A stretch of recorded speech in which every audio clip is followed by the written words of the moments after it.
En los años 90, que yo empecé a hacer mi tesis de licenciatura, o sea, hace algunos pocos años, para elegir el tema de investigación, yo me incorporé a un equipo de trabajo. Ese equipo de trabajo tenía como objeto de estudio los estudios de posgrado.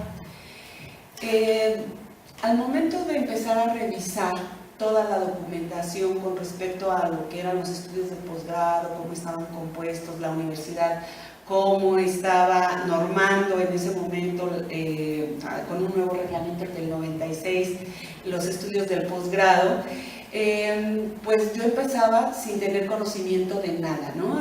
Seguramente, yo veo aquí personas muy jóvenes, nos pasa que vamos a empezar a hacer la tesis, tenemos el gran tema que es el posgrado, pero eso no es un objeto de investigación, ese es un tema, es un nivel educativo el cual se puede explorar desde diferentes ángulos.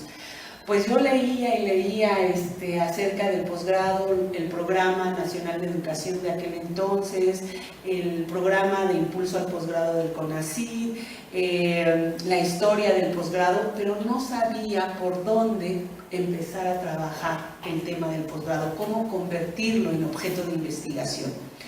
Es así que hubo algunas pistas que empezaron a llamar mi atención cuando yo leía, que es cuando uno hace una lectura atenta y que es uno de los pasos principales cuando uno se inicia en el ámbito de la investigación.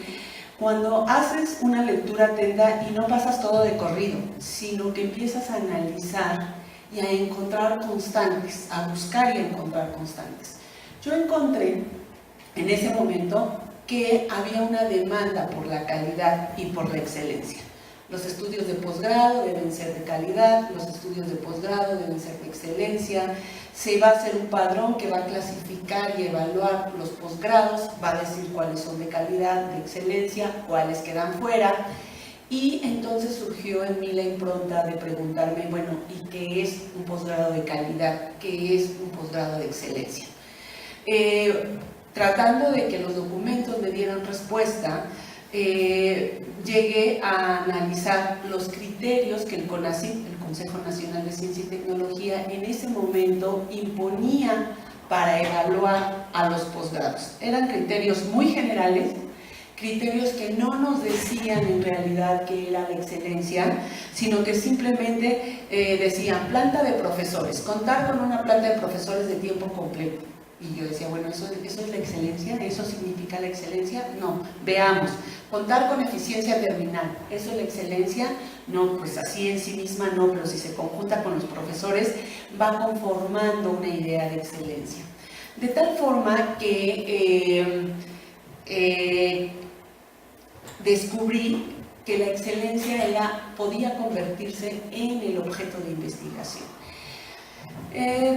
Uno sigue haciendo búsquedas, uno sigue leyendo, que es lo que siempre yo les digo a los alumnos, para poder escribir hay que leer y hay que leer mucho. Entonces dije, bueno, ¿qué más puedo leer sobre la excelencia? Ya me había agotado muchos documentos, sobre todo oficiales, que hablaban sobre la excelencia, y empecé a ver que había una vertiente de académicos que empezaban a trabajar la excelencia como objeto de investigación en la educación superior. Eduardo Ibarra, que fue un connotado sociólogo egresado aquí de la facultad, empezaba a hacer una crítica muy fuerte sobre los mecanismos de evaluación de la excelencia y a decir que eso no era como la mejor ruta por la que podría transitar la universidad. Javier Mendoza, Martiniano Arredondo, hablaban sobre la excelencia desde una postura crítica. No estaban de acuerdo con ese rumbo que tomaba la educación superior y el posgrado y hacían sus planteamientos. Después, siguiendo en la búsqueda, encontré un documento que se llama La construcción del éxito y fracaso escolar, de Philippe Perranon. Y ahí decía, la excelencia es una construcción social. Y para mí fue como el gran descubrimiento, descubrir que la excelencia es algo que se construye en grupos y que socialmente se legitima. Y ahí fue cuando descubrí esta vertiente sociológica que podía ayudarme a trabajar la excelencia. Ahí dije, bueno, vamos a revisar autores, sobre todo la sociología comprensiva fue uno de mis autores preferidos, Alfred Schultz, y cuando nos habla de la construcción de la vida cotidiana, cuando nos habla de las interacciones, y por casualidad, y eso también es importante decirlo, muchas veces llegamos a los documentos por casualidad, sin proponérnoslos, pero siempre en una búsqueda, no caen del cielo, llegan cuando uno los está buscando. Encontré el texto de Denis Jodelet de representaciones sociales y dije, esto es lo que me puede ayudar a comprender la excelencia desde un ángulo distinto a la crítica y desde un ángulo distinto al discurso oficial, al discurso gubernamental y al discurso que se generaba en el Consejo Nacional de Ciencia y Tecnología. Entonces, mi primer acercamiento fue a Denis Jodelet. Hice una primera tesis de maestría acerca de la representación de excelencia en posgrados en ciencias experimentales. Concluí ese trabajo, pero me quedé con muchas preguntas. Cuando uno termina una investigación, regularmente se queda con más preguntas y bueno, pues justamente esas preguntas se replantearon para el proyecto doctoral, que insisto es la base de este libro. Cuando yo terminé la tesis de maestría, encontré la representación de excelencia en los posgrados en ciencias experimentales y la pregunta principal fue: ¿esta representación de excelencia es compartida por los diferentes posgrados en nuestra universidad? Tenemos diferentes áreas del conocimiento, tenemos la de matemáticas e ingeniería, tenemos la de ciencias sociales, la de humanidades y artes, tenemos la de ciencias experimentales. ¿Será que todas compartimos la misma concepción de lo que es la excelencia en el posgrado? Y fue una de las preguntas que empezó a motivarme para trabajar en este documento. La siguiente, por favor.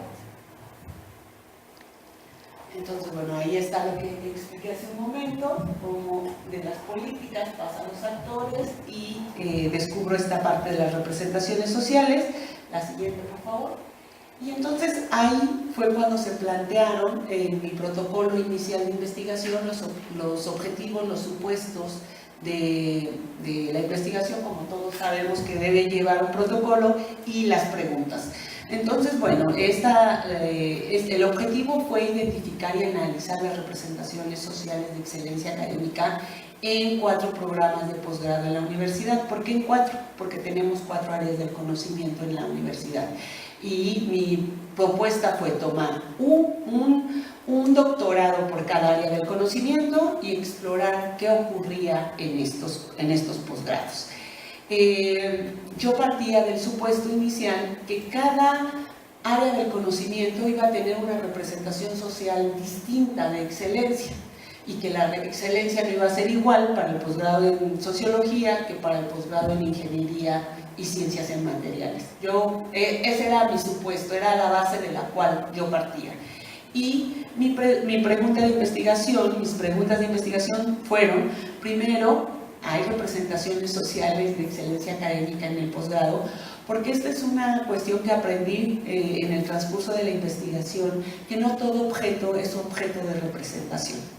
Debe cumplir con ciertas características para poder ser considerado objeto de representación. Seguramente excelencia académica no es un objeto de representación para los estudiantes de primaria. Supongo que para ellos no tiene ningún sentido ni significado hablar de excelencia académica, pero en el posgrado partía yo de que sí había representaciones, pero era necesario alejarse un poco y preguntarse en realidad si había o no representaciones, y en caso de haberlas, cómo están organizadas, cómo están jerarquizadas y cómo están interviniendo en la práctica, porque la ventaja de trabajar con el enfoque de representaciones sociales no solo es saber qué piensan las personas, sino qué piensan y luego cómo actúan en función de eso que han construido socialmente y que bueno, finalmente se encierra en sentidos, significados, opiniones. Entonces quedó constituido así mi protocolo inicial de investigación, y quien ha hecho una investigación sabe que los protocolos iniciales son una gran guía, pero al final cambian y sufren modificaciones en el transcurso de las propias indagaciones. Bien, entonces con ese protocolo inicié mi trabajo de investigación en el doctorado y comencé a trabajar por varias rutas que después se concretaron en los capítulos del libro. Ahora, yo por orden de exposición voy a tomar el orden que tiene el libro, pero así no fueron las cosas. En el proceso de investigación se cruzan, vas trabajando un capítulo con el otro, detienes uno, avanzas en el otro, te regresas, pero cuando terminas tienes que ordenar y tienes que hacer que el lector comprenda cómo fue coherentemente este proceso. Entonces yo voy a tomar el orden que tiene el capítulo del libro para hablar de los rumbos por los que transité en la investigación. La siguiente, por favor. Mi primer apartado versa sobre el arribo de la excelencia a la educación superior y particularmente al posgrado. Este capítulo es el que conoceríamos como capítulo contextual, cuando sus profesores, porque veo muchos que son estudiantes, como los profesores, insistimos en que a los estudios sociales hay que darles un contexto, no es en vano. Lo social requiere siempre estar fundamentado y explicado a partir de un contexto. Y cuando hablamos de representaciones sociales es necesario e indispensable. Pero aquí el reto que yo enfrenté fue que no quería que el contexto se viera como un telón de fondo ahí, hacer un recuento de la política del CONACYT y decir, en el 91 se hizo este documento, este plan, se plantearon los objetivos y entonces después se tomaron las siguientes acciones. Al siguiente sexenio se hizo. No se trata de un contexto histórico, lineal y descriptivo, sino que este contexto se fue construyendo pensando en que la excelencia era una representación y la pregunta era ¿cómo fue que la excelencia se convirtió en una representación? ¿A qué lugares históricos, a qué momentos de la historia, a qué países nos lleva esta situación? Y lo que yo encontré fue Estados Unidos. Encontré en Estados Unidos un movimiento de búsqueda de la excelencia, la pasión por la excelencia, que fueron libros bestsellers en Estados Unidos en los años 80, que en el mundo empresarial impactaron de manera avasalladora. Se empezaron a crear fundaciones en Estados Unidos para la búsqueda de la excelencia, para lograr la excelencia, y estas fundaciones empezaron a tener un impacto en diferentes sectores empresariales, pero también en el ámbito educativo. Las escuelas empezaron a adoptar estos criterios de excelencia para decir, las escuelas privadas por supuesto, que tenían estándares de excelencia. Todo este movimiento se conjuntaba se derivaba de una pugna con los japoneses, Estados Unidos, Japón, otra gran potencia que procuraba tener mecanismos de producción muy fuertes. Entonces, en esta competencia entre Japón y Estados Unidos forja todo este pilar para sostener e impulsar sus empresas, y esto impacta a la educación. Esto que yo percibo al momento de empezar a investigar es una idea que recuperé de otros autores como Ángel Díaz Barriga, que en un documento nos dice que en el siglo XIX toda la parte de la revolución industrial impactó la forma de concebir la escuela. Para nosotros la escuela como la conocemos es natural, así debe ser, por grados, por competencias, pasar a otro nivel, pero esa conformación fue gracias o fue dada por la industrialización sobre qué requiere la empresa y cómo se requieren formar los cuadros. Esa influencia de empresa y escuela, que está muy arraigada en el siglo XIX, se repite cuando yo empiezo a indagar sobre la excelencia. la empresa influyendo sobre la escuela. Entonces hago esta descripción de cómo entra en el mundo empresarial la excelencia, cómo llega a la escuela, pero insisto, no es cronológica, se selecciona lo que yo creo que a la postre va a impactar en la idea de excelencia. Por ejemplo, las primeras evaluaciones de excelencia en la empresa establecen jerarquía. Los que están en la excelencia, los que están en medio y los que están trabajando arduamente para alcanzarla.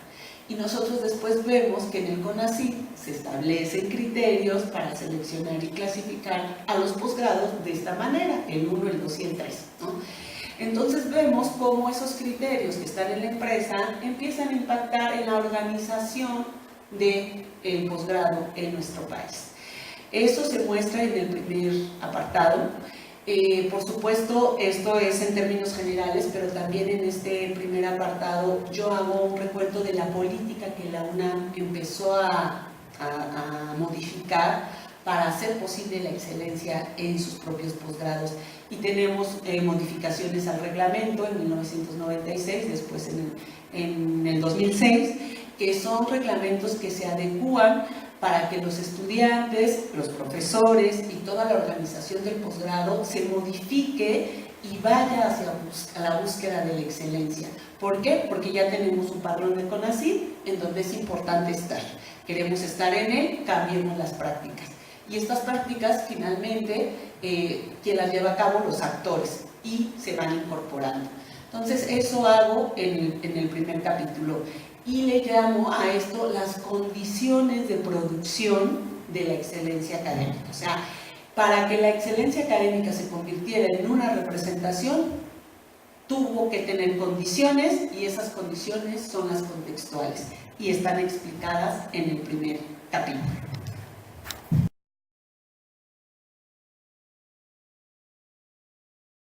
La investigación tiene un sustento teórico. Aquí el texto de Moscovici, el psicoanálisis, su imagen y su público, estuvo muy escondido durante mucho tiempo, porque su edición argentina se agotó en la década de los 70 y conseguirlo era, bueno, ahora ya con los medios digitales está muy a la mano, pero en la época en que yo empecé a estudiar este asunto, les decía, yo me acerqué por Jodele y por algunos otros seguidores como Abric, pero para la tesis doctoral mi base principal fue trabajar la obra original de Moscovici, ir página por página, párrafo por párrafo, tratando de entender, de desentrañar qué es una representación social. A partir de este estudio, claro que fui recuperando a sus seguidores, a sus discípulos, haciendo que el cuerpo teórico se enriqueciera, pero la base central fue Moscovici. Y aquí una recomendación también para quienes están en el proceso de investigación: hay que acudir de preferencia a las fuentes originales, porque Jodele decía que Moscovici dijo, pero pues yo no sabía si Moscovici lo dijo o no lo dijo, hasta que fui al documento y además ahí recuperé elementos que la propia Jodele no había recuperado, pero que a mí me parecían importantes para el trabajo que yo estaba haciendo de investigación. Entonces, en el capítulo segundo ustedes van a encontrar un desarrollo del concepto de la teoría, del concepto de representaciones sociales, y van a encontrar un recuento también de las diferentes vertientes que se han desarrollado a partir de esta teoría, porque no es un bloque monolítico, es una teoría que se ha desarrollado por diferentes autores desde diferentes perspectivas, y lo que hago es un recuento de ello, y al final, y a veces pasa en las tesis, ustedes me dirán si no, que decimos la teoría, nada más repetimos la teoría, pero no decimos cómo la vamos a usar. Entonces, en mi segundo capítulo, después de hacer el recuento de la teoría, digo, bueno, y de esto voy a utilizar para mi análisis, o se convierte en principal para mi análisis, en las tres dimensiones de la representación: información, actitud y campo de representación. Van a ser el eje que va a orientar mi búsqueda de información y mi posterior interpretación. Entonces, con eso cierro el capítulo segundo y paso a la parte metodológica. La siguiente, por favor. En la parte metodológica, teniendo claro que las tres dimensiones iban a ser quienes iban a dirigir mi camino, diseñé los instrumentos de acopio de investigación con base en estas tres dimensiones y las hice operativas. Es una cuestión que platicábamos justo antes de iniciar la charla. Cuando tienes la teoría, luego cómo la conviertes en variables que te permitan verla en el campo al que vas a entrar.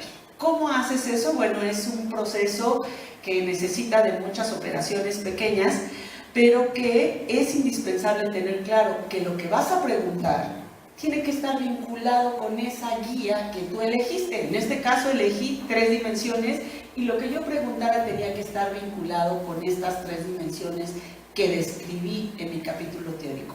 Y esto va dándole coherencia al trabajo de investigación, porque mis preguntas no es lo que se me ocurrió, no es algo que simplemente alguien me aconsejó que era importante poner, sino tienen correspondencia directa con la parte teórica.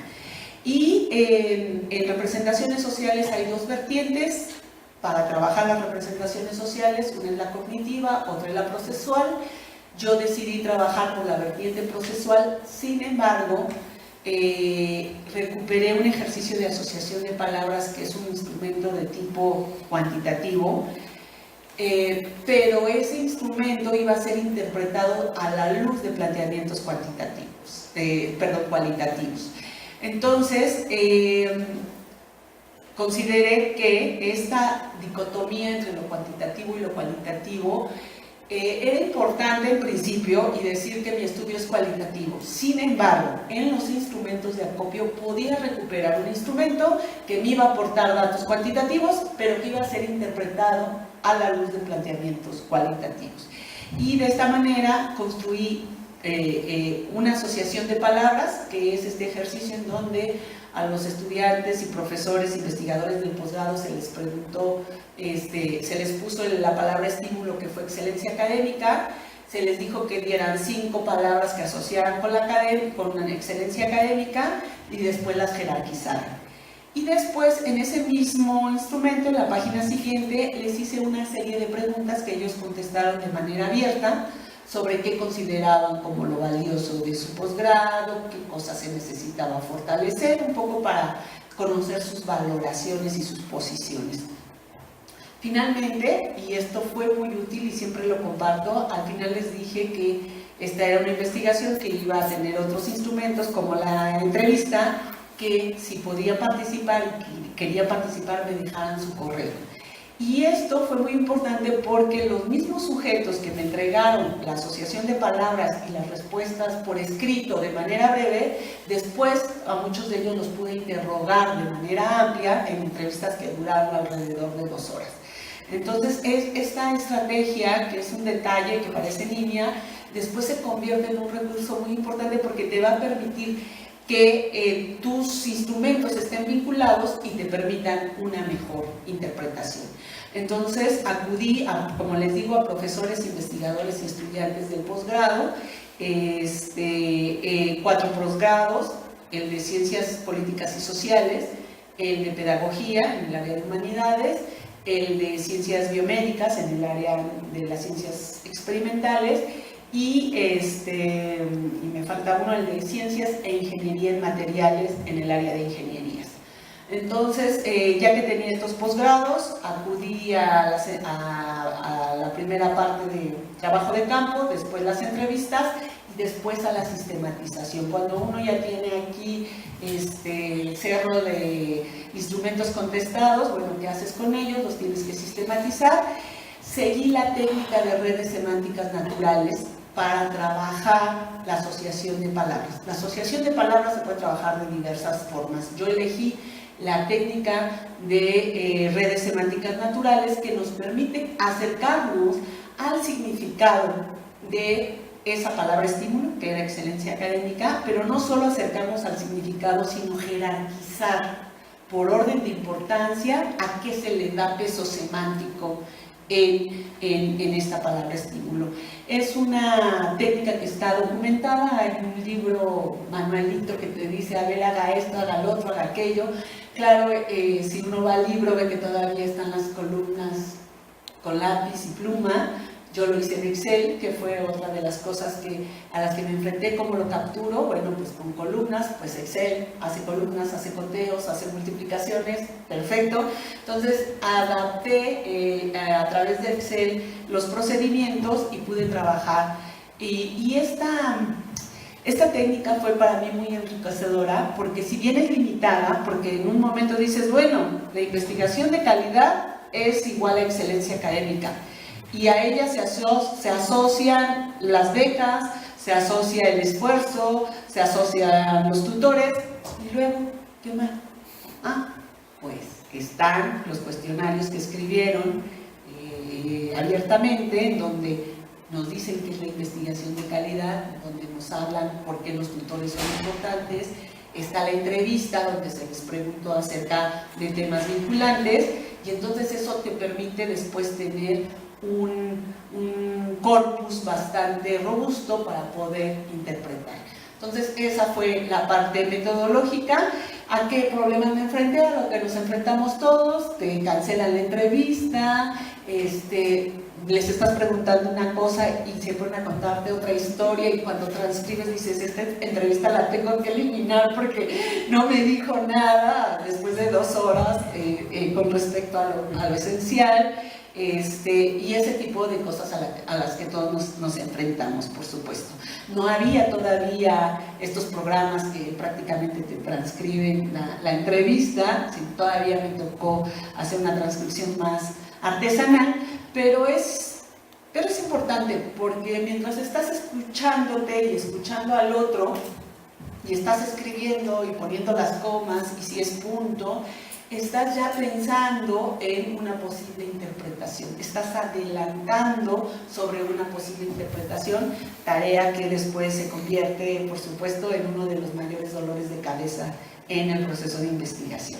Bueno, eso es el tercer capítulo, es la descripción de la parte metodológica, y aquí sí debo decir que intenté ser lo más didáctica posible, porque una de las cosas o de los temas que también me ha inquietado es la enseñanza de la investigación, y me parecía que era relevante transmitir el cómo hacer las cosas, no simplemente hablar, pues la metodología fue cualitativa, y lo cualitativo es aquello que nos habla de los significados. Sí, hay que decirlo, pero además hay que hablar del proceder, y a mí me pareció muy importante describir este proceder en la parte metodológica, y ustedes lo pueden encontrar con detalle.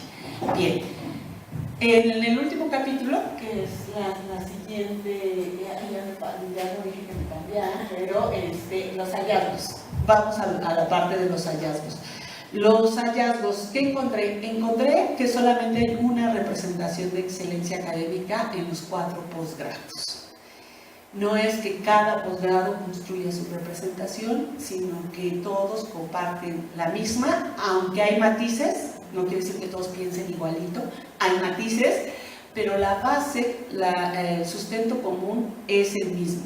¿Y esto a qué se debe? A la influencia de la política del CONACYT en los diferentes posgrados. Eso está presente en todas, es lo que dota de significado la excelencia académica, y hay matices que tienen que ver con la historia institucional de cada uno de los programas de posgrado, con la disciplina que se cultiva en cada posgrado, pero esos son matices porque en esencia no cambian el núcleo central de la representación, que es la investigación de calidad. Y la investigación de calidad está presente en ciencias políticas y sociales, está presente en pedagogía, está presente en ingeniería, está presente en biomédicas, porque es lo que se ha construido en la mente de los actores como un posgrado de excelencia. Un posgrado que no hace investigación de calidad no puede ser de excelencia.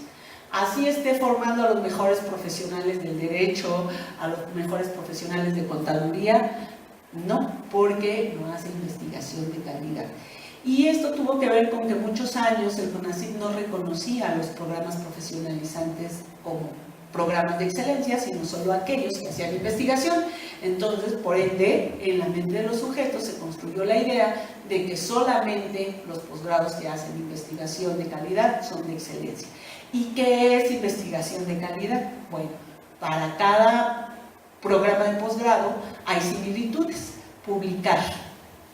Publicar en revistas extranjeras, publicar fuera del país, publicar en revistas indexadas. Para todos eso es investigación de calidad, ¿no? Está asociado con el trabajo de los tutores, en donde los jóvenes, sobre todo los estudiantes, demandan un trabajo de seguimiento continuo de los tutores, de los investigadores, y apareció algo muy interesante en el discurso de los actores que se pudo ir analizando. Lo que es la excelencia, lo que no es la excelencia, porque también se hablaba de las simulaciones que se hacen en nuestra universidad, por desgracia, y lo que debería ser la excelencia. Entonces se construye un discurso sobre la excelencia académica en 3 niveles, lo que es, lo que debería ser y lo que no es. Y eso está plasmado en los hallazgos. Ahora, estos hallazgos se plasmaron en las 3 dimensiones que les dije que recuperé teóricamente, y entonces trabajo el campo de representación, la información y la actitud. Los 3 están trabajados y cada uno de ellos toca cuestiones particulares que se van desmenuzando para conocer finalmente cómo piensan la excelencia académica los actores del posgrado de la universidad. Y bueno, pues nos deja este trabajo algunas reflexiones todavía y nos invita a pensarnos como universitarios sobre el pensamiento que construimos acerca de la excelencia académica, cómo por estos determinantes culturales, políticos, económicos vamos construyendo una forma de pensar y de aceptar ciertas cuestiones en cuanto a la excelencia, y nos invita a que reflexionemos sobre si esas son las únicas formas de excelencia o habría que pensar en otras. Yo con esto cierro.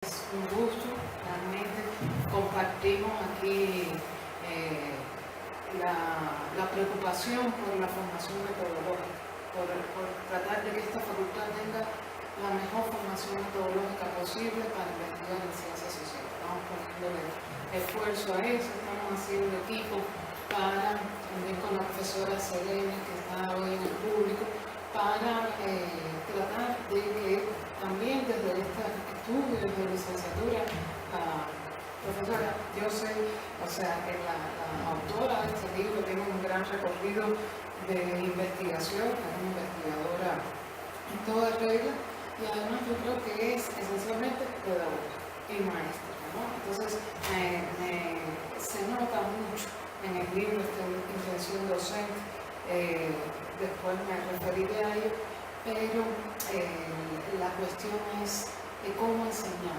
¿no? Cómo enseñamos a hacer investigación. Eso es algo que queremos lograr desde los estudios de licenciatura, y este libro ha sido una ayuda enorme, porque justamente una de las cosas que hemos estado discutiendo es que es muy difícil enseñar a investigar con un manual de metodología. Muchos de nosotros aprendimos así y fue un aprendizaje sufrido, un aprendizaje a ciegas, ¿no? A enfrentarte con grandes limitaciones, con descubrir que estabas haciendo una investigación muy mecánicamente, siguiendo pasos de manual, con percatarnos de que estábamos centrando nuestra atención y nuestros esfuerzos en cuestiones completamente irrelevantes para la construcción de un conocimiento científico.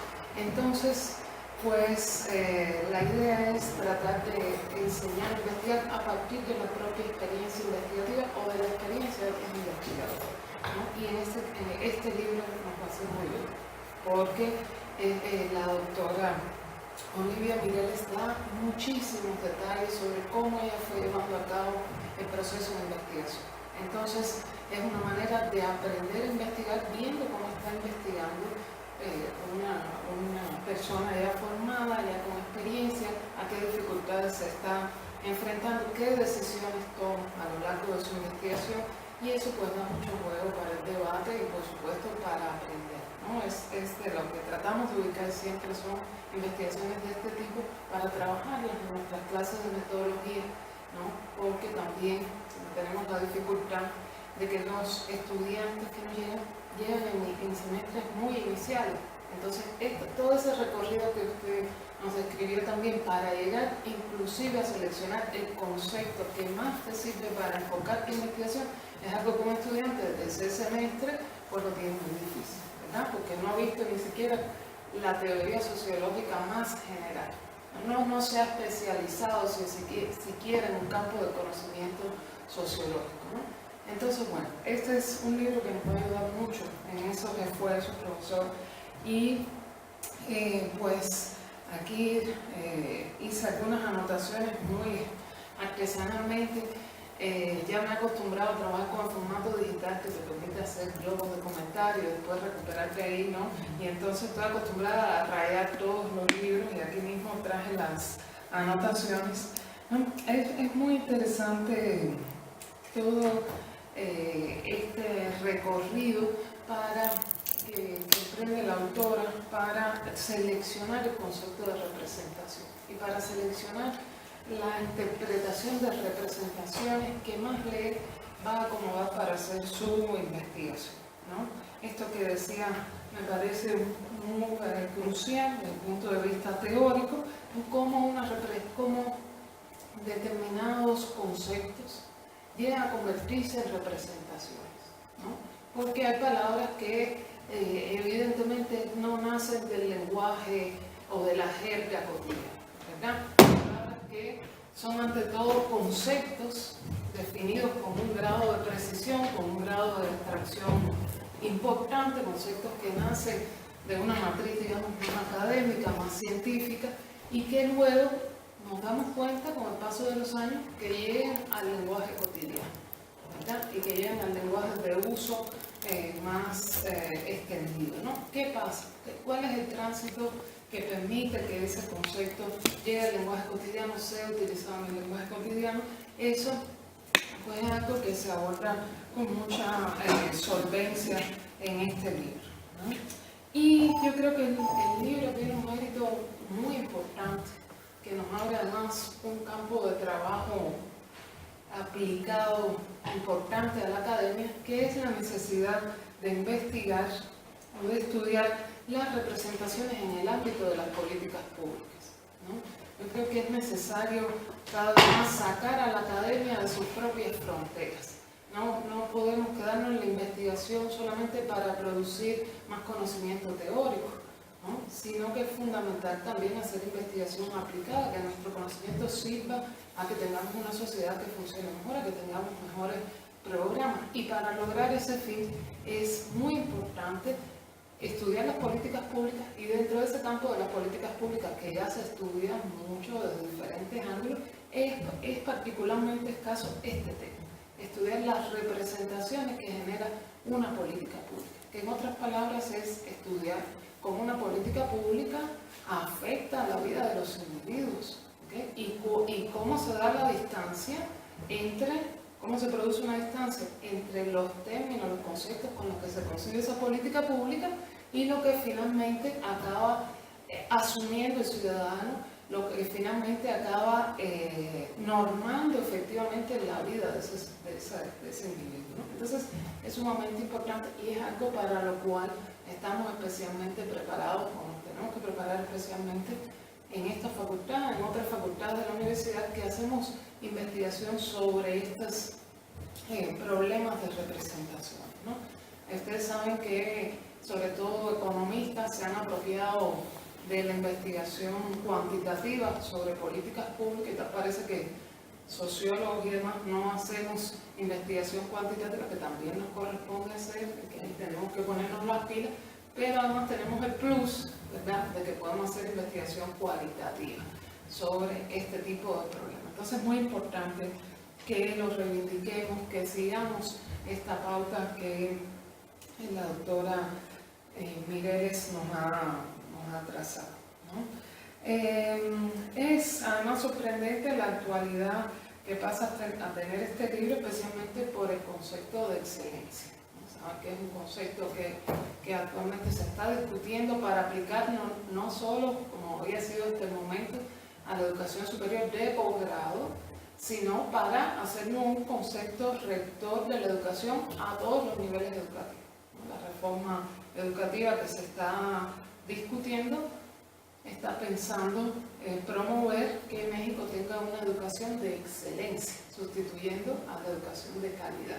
Entonces ahí nos estamos rompiendo la cabeza en qué va a significar esto, ¿verdad? Porque cómo evalúas la excelencia hasta ahora ha implicado siempre una evaluación de calidad de esa excelencia, cómo se va a evaluar eso en los distintos niveles. En fin, ahí hay muchos interrogantes, pero es fundamental, y cuando me tropecé con el libro pensé, bueno, hubiera sido, no sé si en algún momento lo pudo ser importante que toda esta reconstrucción de dónde viene este término hubiera estado también presente. De hecho, estuvo en los debates parlamentarios porque fue un término que creó mucha incomodidad, ¿no? Por también la experiencia que ha tenido el sector académico y los estudiantes y las inconformidades que se describen aquí con respecto a cómo se ha aplicado esa excelencia, ¿no?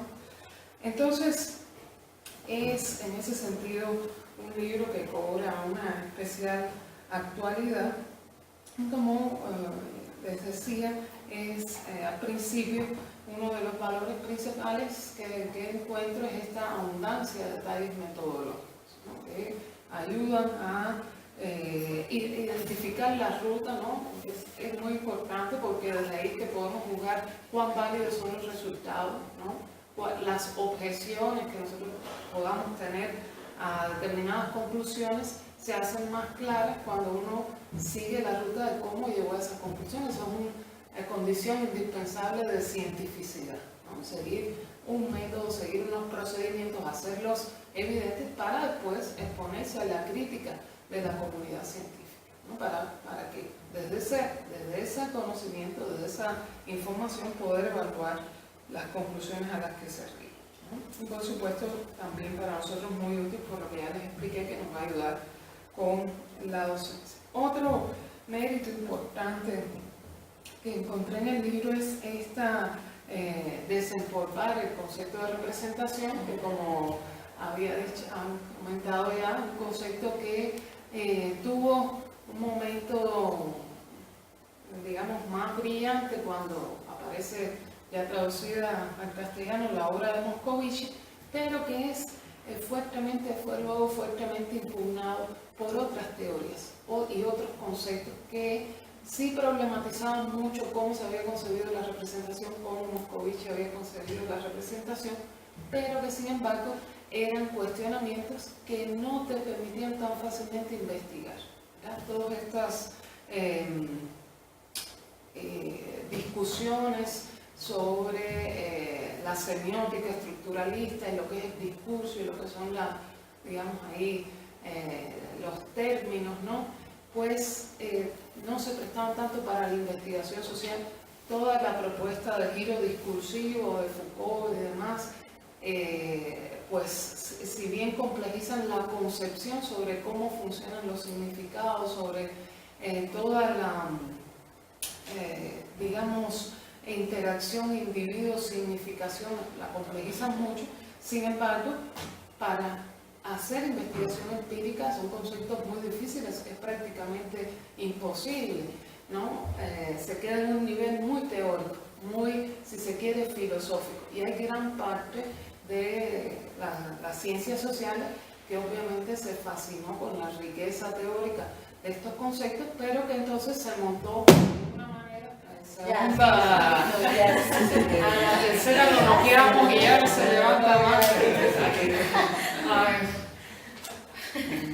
A ver, bueno, dice, entonces, este tipo de aportes teóricos, de giro discursivo, de la semiótica, llevó a gran parte de los cientistas sociales a montarse en un tipo de investigación más teórica, más filosófica, ¿okay? Que no, desde mi punto de vista, no es la más identitaria de las ciencias sociales, no es la que más identifica a las ciencias sociales, ¿no?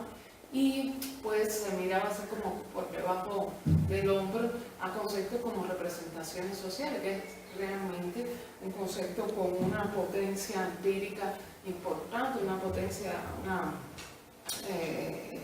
capacidad de orientar la investigación empírica importante y muy interesante en su conceptualización también, ¿no?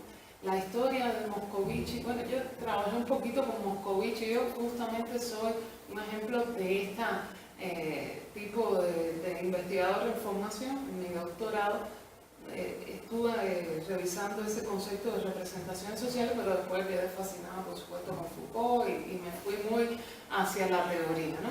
Y después me di cuenta, bueno, después la vida te pone en estas circunstancias, a metodología, ¿no? Entonces tú dices, bueno, ¿cómo regresamos allá hasta aquí, ¿no? Entonces, obviamente, no, y muy contenta, la verdad, por este accidente de la vida. Ha tenido tantas ventajas que es increíble, ¿no? Ha tenido tantas ventajas y sobre todo porque, pues, después del doctorado ya la vida también me puso a investigar más en serio y entonces, pues, cambia, uno se da cuenta de que no todo es teórico, ¿verdad? Que hay que buscar la manera de orientar y de fundamentar determinadas conclusiones y para eso pues hace falta tomar contacto con la realidad. No nos podemos quedar en el mundo de las ideas. Entonces, pues este concepto de representaciones tiene esa gran virtud. Es súper interesante también la vida de Moscovici, que no siempre fue un académico.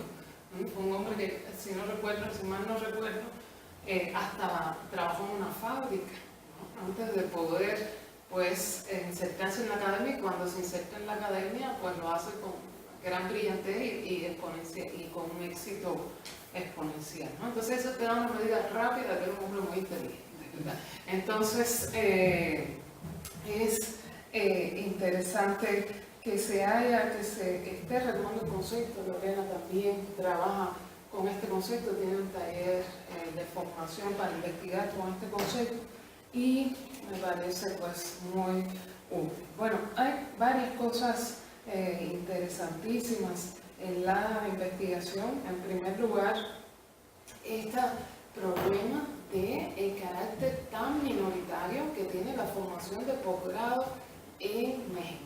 Es escalofriante. Es un 7%, aproximadamente, menos del 10% de la matrícula en educación superior llega a posgrado. Si ya es muy reducida la tasa neta de escolarización en educación superior, en posgrado estamos hablando de una población realmente minoritaria, ¿no? Entonces, de entrada, esta investigación nos hace pensar que, pues, este tema de la formación al más alto nivel está muy rezagado en el país, ¿no? Y pues ahí pues tenemos también que cuestionarnos, ¿no? Es un gran debate en políticas educativas. Ya tenemos que abandonar la discusión sobre la cobertura, sobre la igualdad de oportunidades y centrarnos solo en la calidad, que es a lo que apunta la excelencia. Tenemos grandes problemas pendientes en cuanto a la cobertura, ¿no? En cuanto no puede ser, o sea, tampoco vamos a pretender, ¿verdad?, como se quiere ahora, que sea obligatoria. No puede serlo, ¿verdad? El sistema educativo, entre las características que ya comentaba la profesora, este sistema educativo moderno se fue estructurando en correspondencia con un tipo de sociedad. Eso lo ha hecho muy difícil de cambiar, ¿no? Pero tampoco hay que exagerar, tampoco tiene que ser tan minoritario el acceso a esos niveles superiores de una pirámide educacional. Ahí sí hay un problema y este libro lo señala así puntualmente. No es, por supuesto, el objetivo central del libro, pero nos hace caer en la cuenta de que estamos en un debate sobre la excelencia que se ha impulsado con mucha fuerza, que se ha implantado con fuerza y seguimos arrastrando deudas importantes en cuanto a cobertura de educación de posgrado. Bueno, hay otra cosa muy interesante entre las conclusiones de este estudio, que es cómo esta representación de la excelencia ha favorecido un perfil del egresado de posgrado como investigador. ¿okay? Lo que se pretende fundamentalmente es que los egresados de los posgrados que reciben esta etiqueta de posgrado de excelencia sean específicamente investigadores y no profesionales de una formación, digamos, de vanguardia, una formación ultra especializada, ¿no? Y eso también es interesante, ¿no? Porque está hablando también de hacia dónde se está pensando el destino laboral de los egresados del posgrado, ¿no? Entonces no queremos profesionales que se inserten en otras ramas de actividad económica, ¿no? Que tengan, digamos, un retorno, que esa inversión que se ha hecho para una formación de tanta exigencia, tan costosa, quede sin retorno económico directo, porque en la academia también producimos algunos retornos económicos, pero es más indirecta esa contribución a la economía nacional, ¿no? Entonces, al no formar profesionales, tú prácticamente no le estás apostando a que esos graduados pues se inserten en las ramas de actividad económica fundamentales, en la industria, en la producción de servicios especializados, ¿no? Entonces eso también es una gran dilema, un gran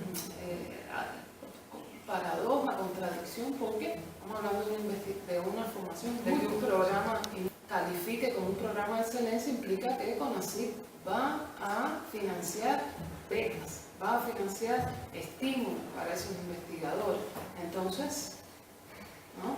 Es algo que ciertamente no hay que cuestionarse. Bueno, y también hay una idea muy interesante que se maneja a lo largo de todo el trabajo y que es la cuestión de que en general los individuos nos hacemos una idea de las políticas públicas a partir de las implicaciones que tienen esas políticas públicas en nuestra vida, ¿no? Que es muy raro, la verdad, que alguien se levante un día por la mañana y diga, me voy a leer las reglas de operación de Prospera, ¿verdad? No es además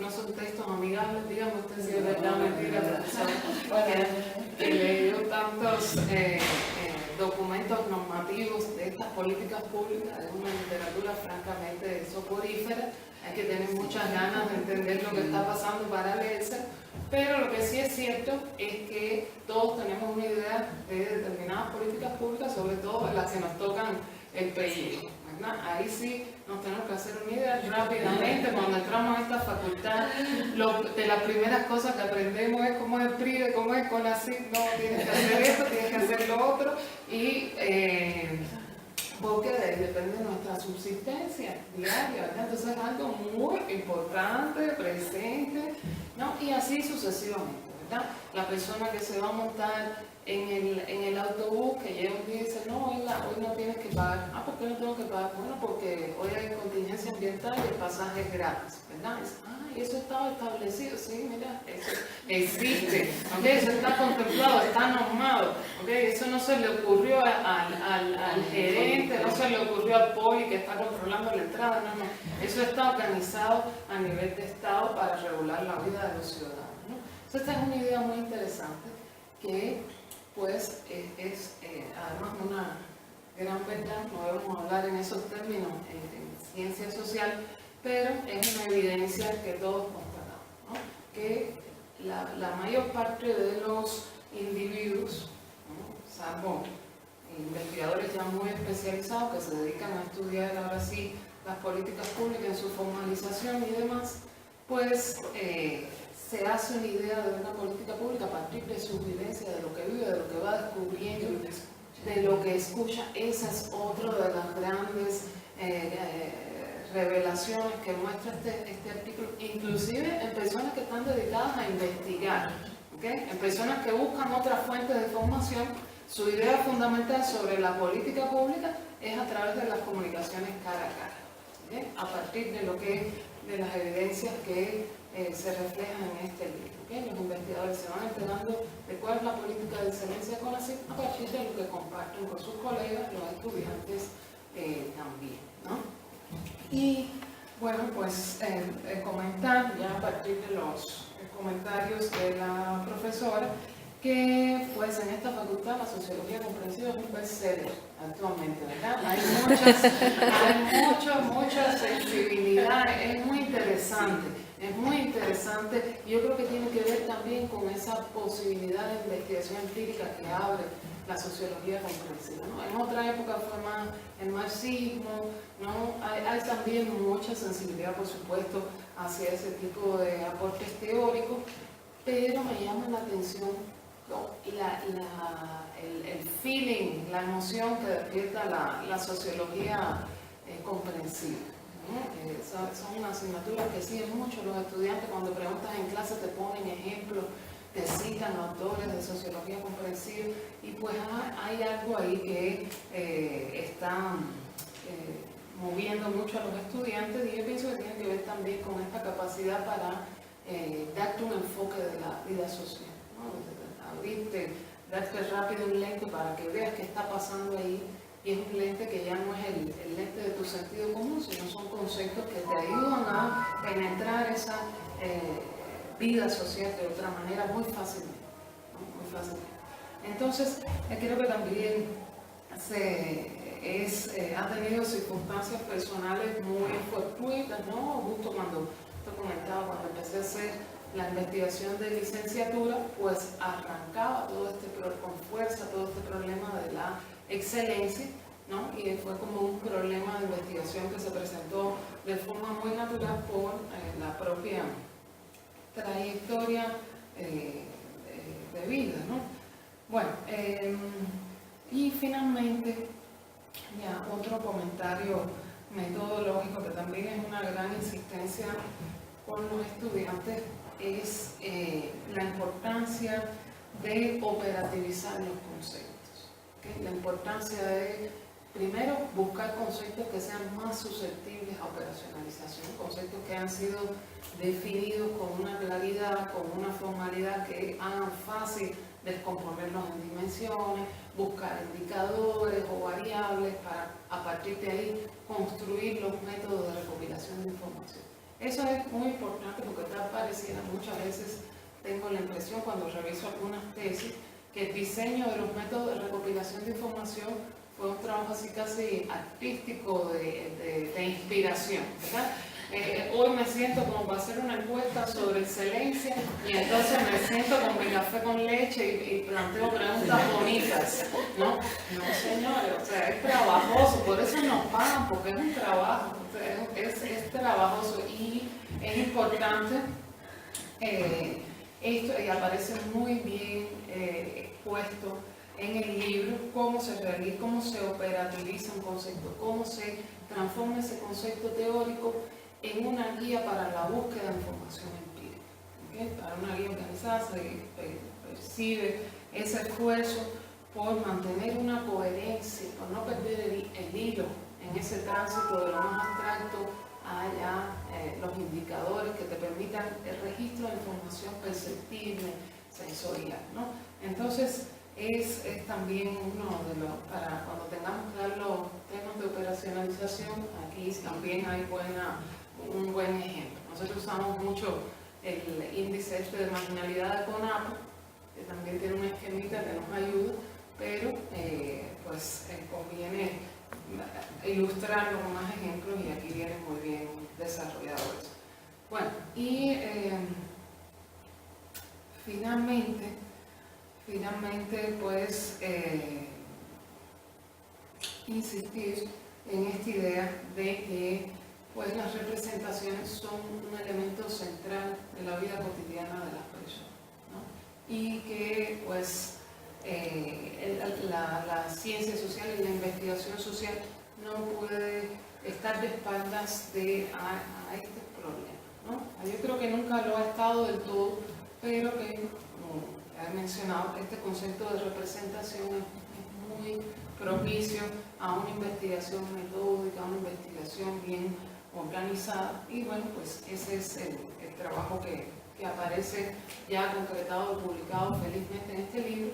Hay, por supuesto, que posibilidades, sería muy interesante, por ejemplo, cuando leía, decía, bueno, a partir de estas primeros acercamientos a los informantes y demás, también es muy interesante si en el futuro va a proseguir a aplicar métodos como los grupos de discusión para el análisis de las representaciones, donde aparece toda esta dimensión de negociación que entra en juego cuando se está construyendo la representación, ¿no?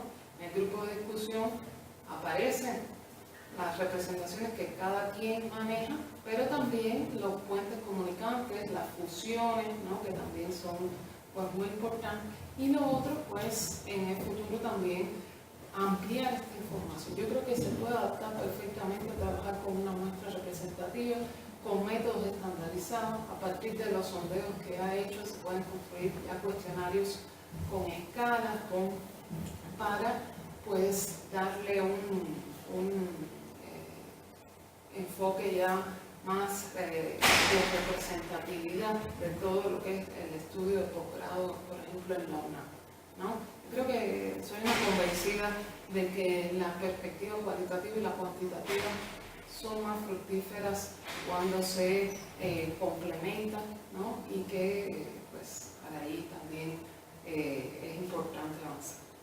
Todo por ahora. Gracias.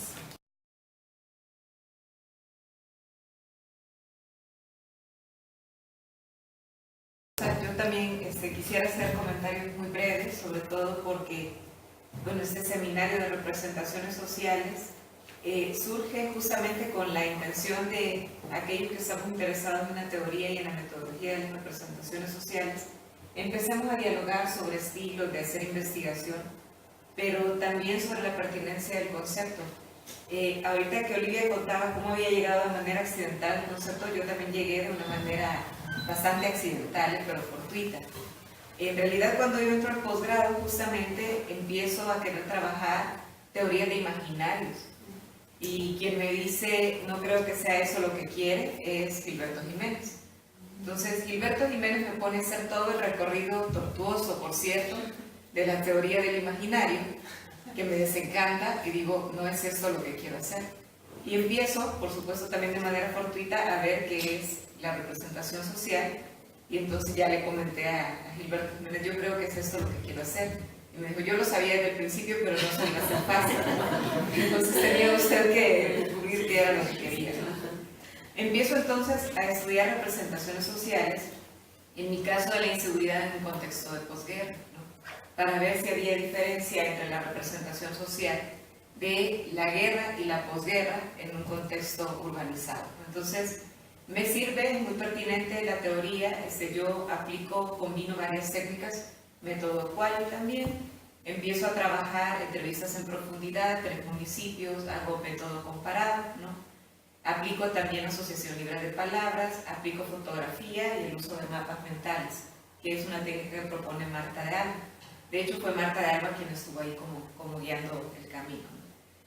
Y entonces, pues a mí llegó de manera muy accidental, pero afortunada, el concepto de representación social que me sacó de las teorías del imaginario y así me adentro.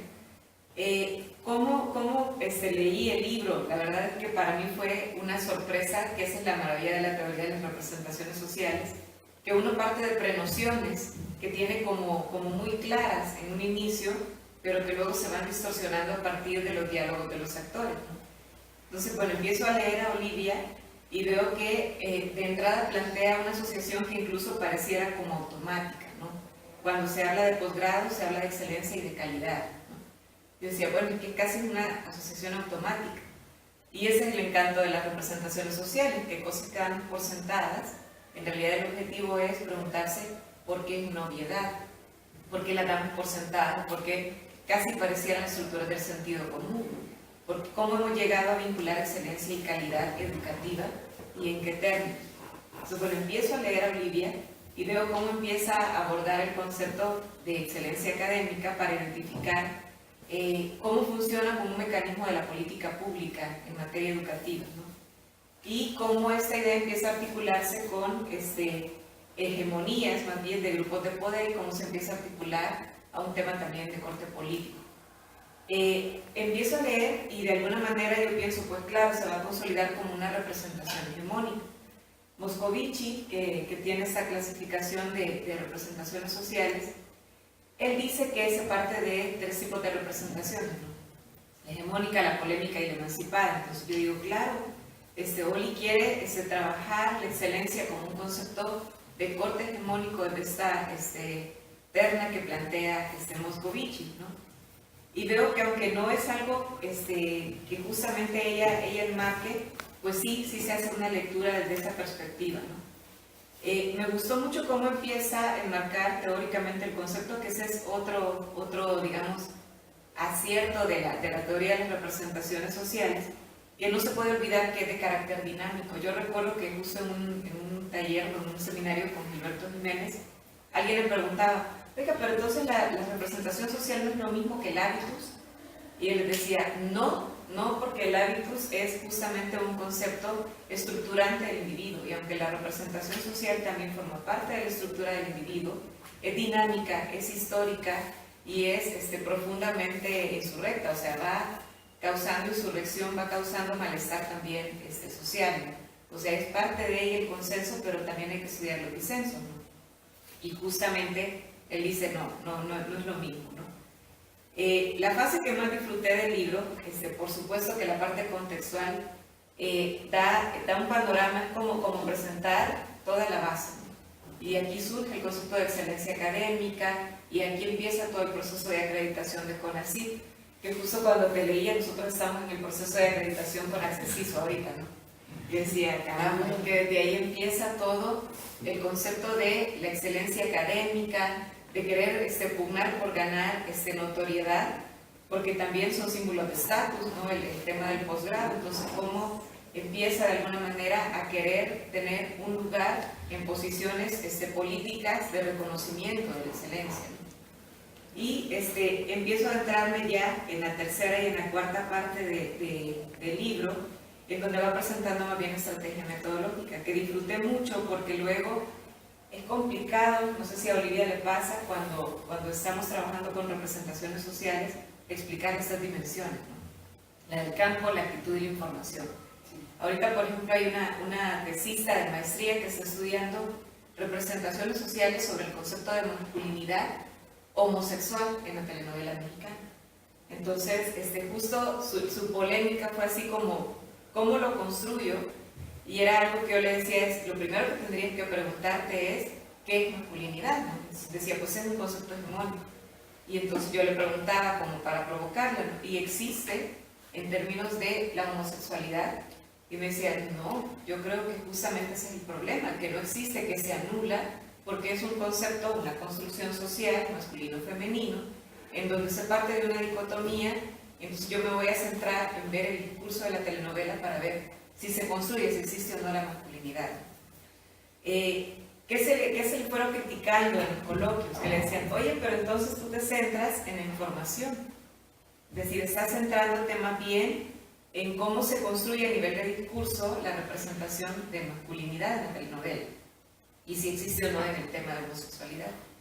Y decía, pues es que yo también quiero ir y ver las representaciones sociales, todo esto luego para ver las representaciones sociales de amas de casa, matriarcas, de adultas mayores que siempre han visto telenovelas, que se saben toda la historia de la telenovela, para ver cómo se apropian del concepto de masculinidad y ver si en realidad lo identifican cuando ven un personaje homosexual, si creen que hay masculinidad o no.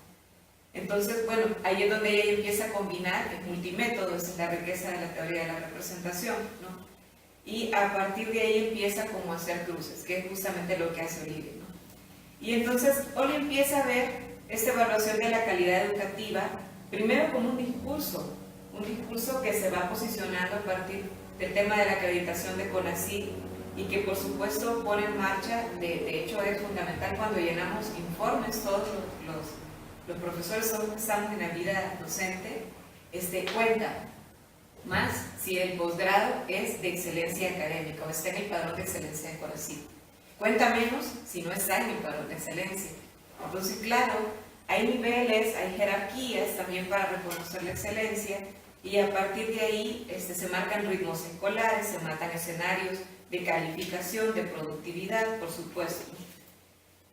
Para lograr su propósito, Olivia plantea el método mixto. También me gustó mucho porque lo hace de la perspectiva procesual, que pareciera a veces como muy separada de la perspectiva más de Arric, ¿no? que es más cognitiva y que busca más el método Quanti, pero que justamente la tendencia es hoy reivindicar esta combinación entre lo cuanti y lo quali, ¿no? Y a partir de ahí Olivia logra como recuperar dentro del libro ese tema de la asociación libre de palabras, que justo es un ejercicio que normalmente yo hago en clase como para ver, a ver, si yo digo narco, ¿en qué piensas? ¿No?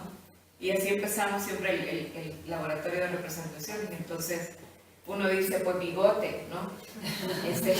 Pistola, ¿no? Cinturón de cuero con hebilla de oro. Entonces, claro, y entonces empezamos a ver esta vinculación de conceptos que son cercanos a la representación social y que le dan forma, pero que no son representación. Bueno, esto es un estereotipo, es ideología, es imagen, es una percepción. Todo eso le da forma, pero no es representación. Y ahí arrancamos. Entonces, justo este ejercicio de Olivia, que te iba a preguntar si justo en la Asociación Libre de Palabras surgieron nuevos interrogantes para tus otros instrumentos, el de la entrevista y el del cuestionario, porque supongo que te encontraste cosas que al final no pensaste que te ibas a encontrar de manera muy inmediata. A lo mejor algunas sí, como la excelencia de la investigación y la calidad, pero hay otros que se van como distanciando, el tema del compromiso. Entonces, cómo hay lógicas también muy mercadológicas en este concepto de la excelencia académica. Y bueno, finalmente me gustó mucho cómo, y no me lo esperaba, la verdad yo pensé como Olivia que iba a haber diferencias en representaciones sociales por posgrado. Pensé que no era lo mismo en ciencias políticas que en biomédicas, que en ingeniería, ¿no? Entonces yo pensé, no, bueno, seguro la lógica de la excelencia académica va a permear más en biomédicas, por ejemplo, que además es un posgrado más ponderado por CONACYT que ciencias políticas, ¿no? Pero no. Y aunque dice Olivia, pues claro, es que no es que todos piensen igual, y no es homogénea, no es textual la representación social, hay un acuerdo intersubjetivo, ¿no? De consensos que se van tejiendo para entender la educación y para valorarla, para ponderarla. Entonces, bueno, la verdad es que valga la invitación para que lean a Olivia. Es un buen pretexto para adentrarse en la lectura de quienes se interesen por la teoría de las representaciones sociales, que a diferencia de lo que algunos prejuiciosamente piensan, no es una teoría como abstracta, al contrario, es fuertemente empírica y tiene sentido porque es absolutamente empírica, ¿no? No solamente está en el pensamiento social, la estructura del pensamiento social, sino que le da forma a comportamientos de la vida cotidiana, ¿no? Entonces, bueno, invitarlos porque es una alternativa epistemológica que desmitifica este concepto más de prejuicio que se tiene sobre el sentido común como una prenoción ingenua, porque no lo es, ¿no? Y invitarlos a adentrarse en el conocimiento de la realidad social, o más bien de las realidades sociales, de los diálogos y por supuesto de las constantes rupturas que pueden tener esa construcción de representaciones sociales. De verdad, invitados. Es una pena que al final todo el mundo haya tenido que faltar al seminario. No sé, yo creo que en algún momento tal vez le invitamos a Oli para que nos pueda platicar más bien del corte metodológico de las representaciones sociales, porque la verdad se perdieron una joya de libro en términos metodológicos de cómo se trabaja representaciones sociales y en un concepto muy complicado, como es la excelencia académica en estudios de posgrado, ¿no? De la UNAM. Entonces, bueno, también gracias a quienes vinieron, invitarlos a que se acerquen a Oli, que le consulten el libro, que la lean, por supuesto que le comenten a sus compañeros para que puedan leer este libro, ¿no? Entonces, gracias también a Rosa por haber estado acá y a Oli por habernos permitido leerlo. Al contrario, muchas gracias a ti.